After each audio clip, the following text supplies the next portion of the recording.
Hi കൂട്ടുകാരെ, നമ്മൾ വിക്രമാദിത്യ കഥ കേൾക്കാൻ പോവുകയാണ്. എല്ലാവരും ഓടിയെത്തിയിട്ടുണ്ടല്ലോ അല്ലേ?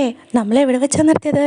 നമ്മുടെ വിക്രമാദിത്യ മഹാരാജാവ് മാതലിയുടെ കുതന്ത്രങ്ങളെല്ലാം പൊളിച്ചടുക്കി മാതലിയുടെ കൂടെ ദേവലോകത്തേക്ക് യാത്ര ചെയ്തുകൊണ്ടിരിക്കുകയാണ്. ദേവലോകത്തെ കാഴ്ചകൾ നമ്മുടെ വിക്രമാദിത്യ മഹാരാജാവിനെ വളരെയേറെ അത്ഭുതപ്പെടുത്തി. ദേവേന്ദ്രൻ നേരിട്ട് വന്നാണ് അദ്ദേഹത്തെ സ്വീകരിച്ചത്. ദേവകളും ഋഷികളും സിദ്ധന്മാരും ഗന്ധർവ കിന്നരന്മാരും എല്ലാവരും അദ്ദേഹത്തെ സ്വീകരിക്കാൻ ഒരുങ്ങിയെത്തിയിരുന്നു. തികച്ചും പ്രൗഢഗംഭീരമായ സ്വീകരണം തന്നെ വിക്രമാദിത്യ മഹാരാജാവിന് ദേവലോകത്ത് കിട്ടി. അങ്ങനെ കുറച്ചു ദിവസങ്ങൾ വിക്രമാദിത്യൻ ദേവലോകത്ത് ചെലവഴിച്ചു. ദേവേന്ദ്രനുമായി അദ്ദേഹം സൗഹൃദപരമായി രാജ്യഭരണ കാര്യങ്ങൾ ചർച്ച ചെയ്തു. ദിവസങ്ങൾ കഴിയുന്തോറും ഇന്ദ്രന് വിക്രമാദിത്യ മഹാരാജാവിനോടുള്ള ആദരവ് വർദ്ധിച്ചു വന്നു. അങ്ങനെ ഇരിക്കെ ഒരു നാൾ ഉർവശിയും രംഭയും തമ്മിലുള്ള നൃത്ത മത്സരം വിലയിരുത്തേണ്ട ദിവസമെത്തി എന്ന കാര്യം ദേവേന്ദ്രൻ വിക്രമാദിത്യ മഹാരാജാവിനെ അറിയിച്ചു. മാളികയുടെ മുന്നിലുള്ള അതിമനോഹരമായ പൂന്തോട്ടത്തിലൂടെ ഉലാത്തുകയായിരുന്നു അപ്പോൾ വിക്രമാദിത്യ മഹാരാജാവ്. പാരിജാതം തുടങ്ങി ഭൂലോകത്തും സ്വർലോകത്തുമുള്ള എല്ലാത്തരം പൂക്കളും ഉണ്ടായിരുന്നു ആ പൂന്തോട്ടത്തിൽ. ആ പുഷ്പങ്ങളിൽ കുറച്ചെടുത്ത് മനോഹരമായ പൂച്ചെണ്ടുകൾ സ്വന്തം കൈകൊണ്ട് വിക്രമാദിത്യ മഹാരാജാവ് നിർമ്മിച്ചു.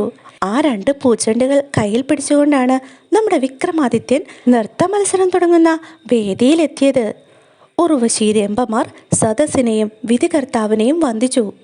ആ സമയം വിക്രമാദിത്യൻ നർത്തകിമാർക്ക് ഓരോ പൂച്ചെണ്ടുകൾ സമ്മാനിച്ചു. നൃത്തവേളയിൽ ഈ ചെണ്ടുകൾ നിങ്ങളുടെ കൈകൾക്ക് അലങ്കാരമായിരിക്കട്ടെ എന്ന് അദ്ദേഹം ആശംസിച്ചു. അങ്ങനെ നൃത്ത മത്സരം ആരംഭിച്ചു. ഉർവശിയും രംഭയും അതിമനോഹരമായി നൃത്തം ചെയ്തു. ആ നൃത്തം കണ്ട് സദസ്യർ സ്വയം മറന്ന് വേദിയിലിരുന്നു പോയി. അമൃതധാര പെയ്തിറങ്ങി. ഇതിൽ ആരുടെ നൃത്തമാണ് കൂടുതൽ കേമം? എങ്ങനെ തീരുമാനിക്കും? പെട്ടെന്നാണ് രംഭ തൻ്റെ വലത്ത് കൈ ആഞ്ഞുകുടഞ്ഞത്. ആ കൈയിലായിരുന്നു വിക്രമാദിത്യൻ സമ്മാനിച്ച പൂച്ചെണ്ടിരുന്നത്. ആ ചെണ്ട് അവൾ താഴേക്ക് എറിഞ്ഞു. അതോടെ താളം മുറിഞ്ഞു. ചുവടുകളുടെ നില തെറ്റി. ഉർവശി അപ്പോഴും സ്വപ്നത്തിൽ എന്ന വണ്ണം നൃത്തം തുടരുകയായിരുന്നു.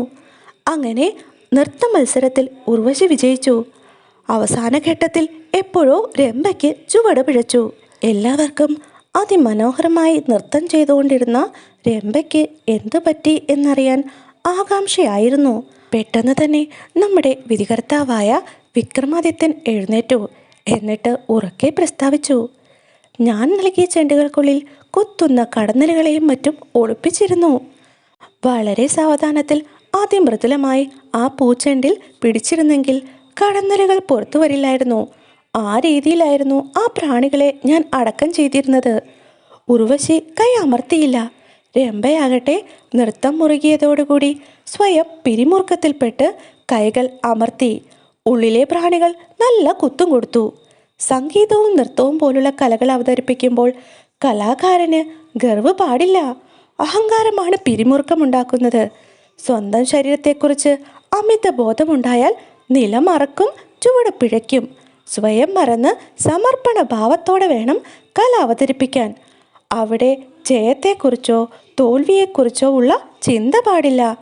വിക്രമാദിത്യ മഹാരാജാവിൻ്റെ വാക്കുകൾ അത്ഭുത ആദരവോടുകൂടിയാണ് സദസ്സ് മുഴുവൻ ശ്രവിച്ചത്.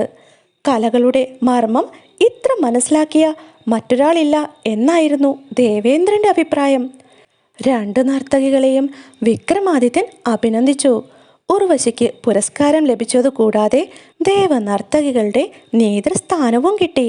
രംഭയ്ക്ക് തൻ്റെ തെറ്റ് മനസ്സിലായി. ഇരുവരും വിക്രമാദിത്യ മഹാരാജാവിനെ വണങ്ങി ആശീർവാദങ്ങൾ നേടി. വിക്രമാദിത്യന് തൻ്റെ രാജ്യത്തേക്ക് മടങ്ങാനുള്ള സമയമായി. ദേവേന്ദ്രനും ഋഷിമാരും മറ്റ് ദേവകളും അദ്ദേഹത്തെ അനുഗ്രഹിച്ചു. ഇന്ദ്രന് ത്രിലോകാധിപത്യം ലഭിച്ചപ്പോൾ ശ്രീ പരമേശ്വരൻ അനുഗ്രഹിച്ചു നൽകിയ സുവർണ സിംഹാസനം ഇന്ദ്രൻ വിക്രമാദിത്യ മഹാരാജാവിന് സമ്മാനമായി കൊടുത്തു. അതിവിശേഷമായിരുന്നു ആ രത്നനഖചിത സുവർണ സിംഹാസനം. 32 സോപാനവും കാവൽക്കാരായി 32 സാലപഞ്ചികമാരുമുള്ള ദേവനിർമ്മിത സിംഹാസനമായിരുന്നു അത്. മാത്രമല്ല 1000 സംവത്സരം ആ മഹാസിംഹാസനത്തിലിരുന്ന് നാട് ഭരിക്കുവാനുള്ള വരദാനവും വിക്രമാദിത്യന് ദേവേന്ദ്രൻ വരമായി നൽകി അനുഗ്രഹിച്ചു.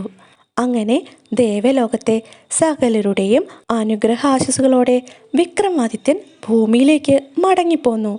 പുഷ്പക വിമാനത്തിലായിരുന്നു അദ്ദേഹത്തെ ഇന്ദ്രൻ യാത്രയാക്കിയത്.